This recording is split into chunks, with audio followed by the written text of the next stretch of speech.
Hi, Richard. Great to see you on the media around this morning. Is it okay if I call you Dick, because you are one? I thought HuffPost were quite kind calling it a car crash. I saw it more like, I don't know, like a plane losing its engine and just crashing down to earth. I thought it was that catastrophic, actually. Now that Nigel has decided to say what you lot are going to do, there's a lot more scrutiny, which seems to have really thrown you.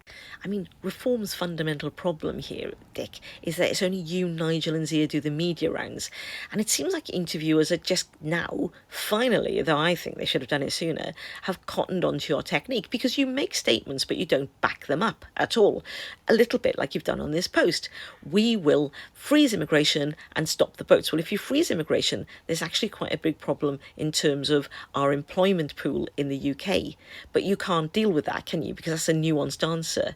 Stop the boats, you always like that one, like it's that simple. But it's not, is it? You're also not taking any responsibility for the fact that Brexit caused the boat crisis.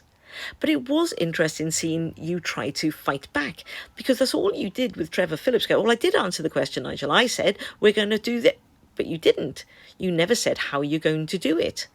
This Minister of Deportation, you haven't actually explained why it's any different to the Home Office.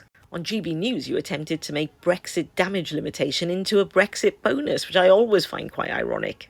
You seem to now think that Andrea Jenkins saying tents not rents should be a reform policy, though not really taking into account why it's so different to your example of, well, the military can live in tents in Afghanistan.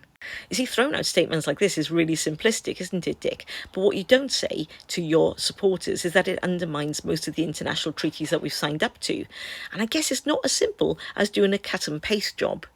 Although fascinating to see your councillors now going a step further, saying you're just going to get rid of equality altogether. I mean, this councillor's really been spewing some stuff out this morning. It's fascinating, isn't it? But I guess this thing about the NHS needing different funding, because Nigel would have just wasted all our money in a fiscal disaster. So he's got a point, really, hasn't he? Anyway, as I was saying, I think this was an understatement, as you were.